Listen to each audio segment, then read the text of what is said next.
Hello and welcome to the second book review I'm doing today, and this is the second book look I've done today. I understand that my lips look a little weird, but nobody in the history of the world really, aside from maybe drag queens, can really pull off yellow lips. It tends to look like a duck bill. So I'm sorry if that's distracting, I'm sorry if I look a little clownish today, but I got very excited about the colors on the cover of the book because I do love blue and yellow together on like graphic tees and things like that. It's just on a makeup look, it doesn't really translate as well, but anyway, I don't mind. The quick synopsis of this second book is we leave off with Gwen Proctor, where she has just found out that her husband has escaped from prison, that she has a couple of allies in Javier Ketzia, I don't know, and Sam, and relying on them, she has decided instead of letting her husband hunt her and her children, she is going to hide the children somewhere safe and go hunt him herself. And of course, Sam, needing to appease the revenge in his heart, is going to tag along with her. And of course, there's some really awkward tension between the two of them, but at the same time, they do trust each other enough to go on this adventure together. And it's basically about how that unfolds, the hunt for both Absalom and Melvin Royal, who is on the loose, who may or may not have some kind of connection. And that's basically what it's about. And then we also get to see more of the children because we get multiple perspectives in the second book. We get to read the story from Gwen's, Sam's, Connor's, and Lanny's, all four of their perspectives. So it really adds an interesting dynamic. I actually think it really worked for the book. For my spoiler-free review, I loved this book. I think it did the first book justice. I think that there wasn't a whole lot of referring back to the first book, which is nice, because sometimes I feel like if I'm reading this book, that means I've read the first book, therefore I don't feel like I need a refresher. But then again, I guess if you've read them long periods of time apart, you might need some of those refreshers, and I think there was just the perfect amount of refresher in the beginning of the book. That checked off that for me, because sometimes when you read the second book or third book in a series, they like do way too much over like referring back to the previous books, or they don't refer back to them at all, and you're completely confused as to which character is which, or like a character that maybe was introduced closer to the end of the last book you read and you don't really remember. So we also get to see a lot of the psychology happening within the children's brains of trying to separate their father, the man they loved, with the serial killer, the man that they know he really is. So that is such an interesting dynamic.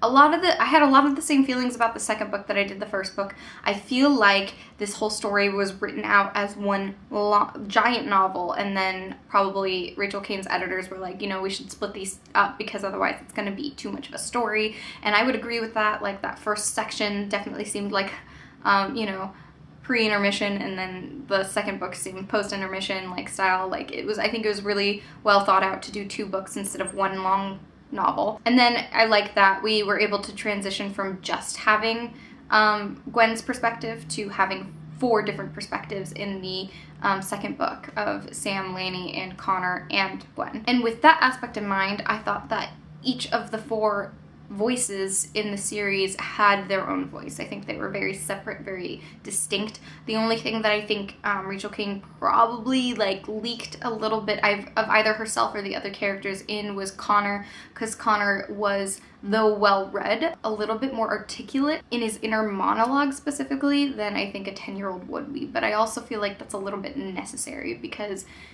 for a reader, if you have this child who has like a bunch of conflicting feelings and thoughts and stuff like that, it would come out as kind of like a stream of consciousness, which completely is out of the style of the book. I forgave that just because I understood that if you did write it from the perspective of a child, it would disconnect. At least for me, it would cause me to disconnect. I remember reading As I Lay Dying by William Faulkner. There is a child in that book, and reading his consciousness versus all the other characters in the book was always really challenging. I kind of appreciate the fact that it wasn't a very 10-year-old inner monologue, but then again, this child has had to grow up in a lot of ways that most 10-year-olds don't. So I also understand how a 10-year-old could have a little bit more of a maturity in his inner monologue if he's had to go through like hiding and changing his name and finding out that your father is a bad man. So I really appreciated that aspect. I thought it was a really good balance of perspectives. Like, I don't feel like I got too much of one of them or not enough of the other. I thought it was really balanced. I like that we both had an adult and child male and an adult and child female like character perspective, so we could see how they each either tackle or identify with the situation. I thought that was really cool. As always, I love Gwen Proctor. I love her character. I love that she is a strong female character. I love Lanny's story. Lanny, the daughter, she has a really cool little narrative in this story. I like where Rachel Caine went with that a lot. Sam, I like that he wasn't just the hero of the story, even more layered and even more three-dimensional in this book than he was in the first one. In the first one, it was easy to see that he had layers, and then in this book we get to see what those layers really are. So I really loved watching that in his own story as well, not just like how he relates to Gwen Proctor. There's all of that good stuff, and then I thought that it was pretty action-packed. It was really fast-paced. There were a couple of scenes I didn't really understand fully why they needed to be there, but I forgave it because though the scene itself, like the action that happened in the scene, I didn't fully understand, the dynamic of the people who were experiencing the scene played out in a way that was still entertaining and still very educational as to getting to know their character and how they're developing and changing and growing in this second book. So I thought that was fine. The writing, as always, was concise, and it's nothing super crazy special. It's not distracting in the sense that she uses certain words too much and things like that. Grammatically, it was fine and things like that, so I appreciated that about the writing. Definitely, I feel like the first book was a lot more mystery heavy, and then the second book is a lot more thriller heavy. There was definitely a lot more physical stuff going on in the second book. A lot of movement, which I liked and appreciated. Sometimes, though, it got a little hard because of the movement of how quickly Gwen was going from place to place. It was kind of hard to like place and keep up, I guess, as far as like, I thought like there'll be a part where I'm like, oh man, I thought they were in Georgia, they're in freaking Alabama, like when did that happen, how did they get there, like, you know. And then it was also a little hard to discern how much time had passed between each scene, I guess. I really wish that Rachel Caine would have kind of made it a little bit more obvious. It might have been a little campy, it might have been a little bit corny, but like just to throw in there, man, I can't believe it's been 2 weeks since we were at that gas station, like just to kind of give me a better picture of how long this whole process took, because to me as the reader it felt like a week almost or something like that, but I think it was a lot longer than that. But even now I'm still not 100% on the time frame of everything, so that got a little jumbled.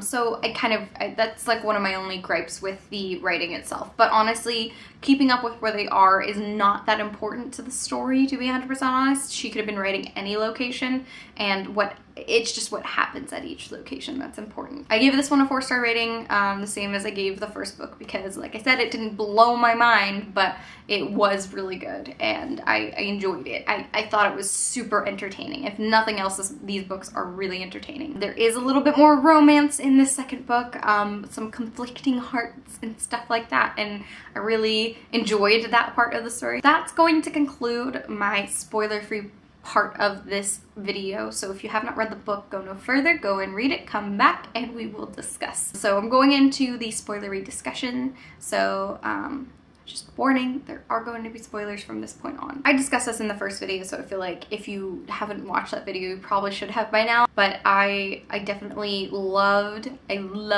watching the children's perspectives play out as far as trying to separate their father from the monster that everybody was trying to tell them to hate, and comparing him to the man that they loved. They both talk about how he was a good father, how sometimes he can be a little stern and a little bit strict, but beyond that, he tucked them in at night, he taught them how to fish, he, you know, spent time with them. Lanny talks about feeling a little bit like neglected, that Connor was definitely the favorite. I mean, a lot of serial killers tend to want to project themselves onto their children, so as I mentioned in the last video with with the article in People magazine for January of 2018, just raised by a serial killer, she talks about that. And I just really loved seeing that a little bit more deeply, and I like seeing the levels of Lanny understanding that the man that she knew is kind of separate from the man that he is, and that she needs to be and is in the process of mourning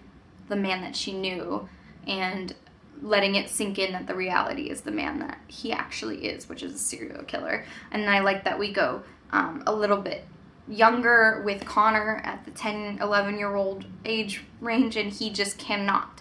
Like, though people are telling him, hey, you need to understand how dangerous your father is. You need to know that he's not the good man that you thought he was. How Connor is just stuck in, he has to be. Of course he is. My father would never hurt me, and stuff like that. And then, of course, Melvin using Connor by giving him that cell phone and messing with his head and trying to show him, no, I'm still the dad that you remember. I would never hurt you. And it's like, yeah, I did some bad things, but let me explain it. You know, just manipulating his son. Ultimately, I think that if he could have, I think Melvin would have tried to train Connor on how to be a serial killer. And then when Connor became too when Connor would be too weak-hearted, because I don't think Connor is a psychopath, that he probably would have ended up having to kill his own son, or like confine him or something. But I think Melvin looked at Connor as kind of an incarnation of himself and wanted to keep that. He was angry because it was taken away, and he saw Connor as not just his son, but his property, or like a part of him. I thought that dynamic was really well written. I loved Lanny going through all of this and having to be in hiding and stuff, but little bits of her being just a normal teenager coming out, like discovering your sexuality and discovering you have a crush on a girl. And I appreciated that Connor, though only 10 years old, which shows that he does have a certain maturity about him, was like, you know, it's okay if you like a girl. It's no big deal. I don't care. Nobody cares. And so I thought that was really sweet. I really liked seeing their dynamic as siblings, and I thought that was very honest and true to how siblings interact. So I thought that was really well written as well. I liked the little love scenes for Lanny. I was terrified, though, that Lanny's little girlfriend, I forgot her name, to be 100% honest. I think it was like Amanda or something. I don't know. I was a little terrified that Lanny's girlfriend would turn out to be no good. I thought she might like rat her out or something, or maybe they would take a selfie together and post it and like tag it or something like that. I thought something stupid like that was gonna happen, but I appreciate that Lanny's mother's words came into play with that, and Lanny was very cautious and very clear with her girlfriend of her boundaries, and her girlfriend respected those, and I love that. I love that her girlfriend didn't push to know where exactly Lanny was staying, even though I think ultimately she did end up telling her. So I thought that it was beautiful of like watching a teenager learn to draw boundaries and taking, I guess, advice and or heeding her mother's warnings about needing to set those boundaries and needing to keep people at a distance until you know you can trust them. So I like that we could see some of Gwen in Lanny, that Lanny wasn't just some weird separate character who had no similarities, nothing to show that she was Gwen's daughter. So I think that they definitely seemed like a cohesive mother-daughter team. Like, their relationship also seemed very honest and true to what a mother-daughter relationship in that situation would be like. Of course, I can't speak for that because I've never been in that situation, but just because I can't, like, I wanted to kind of go through this a little bit chronologically, but I honestly just can't avoid talking about it anymore. The videos of Gina Royal helping Melvin Royal load a body into the garage and things like that, and passing him tools. Like, I was thinking in my head, oh my god, please don't let her be like drugged or hypnotized or something like that. Like, I really hope she genuinely had nothing to do with these deaths. I hope that they're manipulated or that they're edited, but it broke my heart. It broke my heart when Sam and her children just like abandoned her, and it just gave me so much happiness and almost pride that Gwen was just like, you know what? If I've lost everybody, if everybody hates me and thinks that I've done something bad, this puts me in the perfect position to get my revenge, to go after my ex-husband with all of my heart, with all of my might, because I have nothing left to lose. And if I die, everyone can think that I'm a murderer and they don't have to miss me. and that's fine, and my kids will be okay, they're in good hands, etc, etc, etc. Like, that pulled at my heartstrings. At that point, I could not stop reading. I have been addicted to Overwatch, and I could not pull myself away from this book at that point to go play a game of Overwatch with my boyfriend. I thought that this book was really gripping. Like, it did a really good job of reeling me in and then like keeping me there. I think the only time I wasn't reading this book is when I was at work or sleeping. Otherwise, I was reading it, like, because I couldn't put it down, because between that whole dynamic and the love like tension that was kind of happening, how there was this attraction, but then there was a loss of trust. There was like a yo-yo effect of trust where it was like, yes, I do, but I don't, but I do, but I don't know. And then this whole like physical tension, and then how the tension dissipates with trust. Like, I love that the tension and the attraction followed the trust, because for me, that's exactly what it is. Like, I'm more attracted to people that I trust, like, in an almost irresistible way, than I am for people I don't trust. And that trust can kind of, you know, have ebbs and flows and peaks and troughs, and my attraction will also follow that. So I thought that was very honest and true, and whether Rachel Caine meant to write it that way, she did, and it was awesome and beautiful and amazing. So I super loved and appreciated that. I love that whole romance. And then when he finally decides, I genuinely believe her, when he seems like he's gonna sell her out, oh my god, I was like, no! Or I had to say, like, physically with my voice to my boyfriend just how upset I would be if Sam sold her out. And then, like, at some point, like, I had kind of given him a little briefing on, like, I just told my boyfriend, I was like, hey, I'm in a situation in this book where the two main love interests, one might sell the other out to a serial killer, and I'm really upset, because if it happened, I would be so upset. And then the way it's written, where it kind of makes you think that he actually did sell her out, I had it in the back of my head. I was like, I bet he actually didn't. Like, I bet it's a setup, but I'm not 100% sure. Like, he could have genuinely sold her out as well, and then changed his mind, like, you know, a couple days later or something like that. So that would have been insane. But I'm really glad that Sam genuinely loves her and genuinely wanted to protect her, and how sick he felt when he lost her for a little bit. And yeah. And then at the end, that whole ending scene I thought was really well written. I thought it was a little anticlimactic, to be 100% honest, because I thought that Melvin Royal was going to have a little bit more of a spotlight for that ending piece. I thought he was going to have like a big speech right before he like was about to cut her up or something like that, but he didn't even get to the point where he even tied her up. So I thought that was a little underplayed, but at the same time I understand that to keep the pacing of the book we had to keep it moving, because there was even a little bit of a lull when she was coming in and out of consciousness,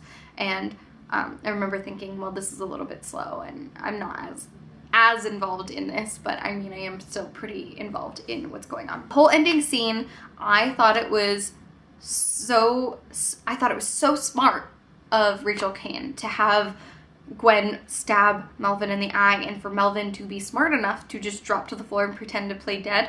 I have always had it in the back of my mind that if ever I was in a mass shooting situation, I would try to lie on the floor and pretend I was already shot.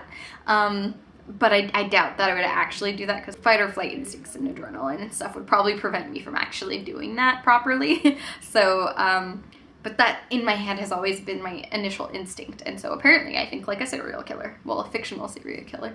And how Sam was like, don't worry, he's down, and she has like this moment of like, oh my god, he's finally dead. And then he's like, yeah, good job shooting him, or something like that. And she's like, I didn't. And then Melvin's coming at her, and then Melvin's coming at Sam, and how she ends up actually taking him down and saving Sam's life. I thought it worked really well, but I was also kind of upset that we went with the whole like damsel in distress trope, where like Sam is trying to save her. Like, we have two dudes trying to save this one chick, and like, this again. But then I love that she ended up being the one to end everything, that she finally got the last shot and she got to put him down for good. And I was so happy that it didn't go traditional damsel in distress, that she got to be the one to end it, and then she also saved Sam's life. So they both kind of saved each other in that respect. They both had a hand bringing Melvin down in the way that they did. So Melvin manipulating Connor really got to me. It was heart-wrenching. I was feeling super maternal over Connor. I know he's a fictional character, but like I have insane, overwhelming maternal instincts, and sometimes I don't even know what to do with them. And so while reading that, like I just like it really got to me because I wanted to be there for Connor, because you could see how he felt alienated, you could see how he felt abandoned, and how he was clinging to the idea of his father that he had in his head, to be his buoy, his life raft, to keep him afloat in the messiness. He's at an age where he's not equipped with the psychological and emotional and even verbal tools to dissect or deal with everything that is being thrown at him. And though he has grown a lot more than your average 10-year-old, like you can just see him struggle so much with needing to process really mature thoughts and feelings in a 10-year-old psyche.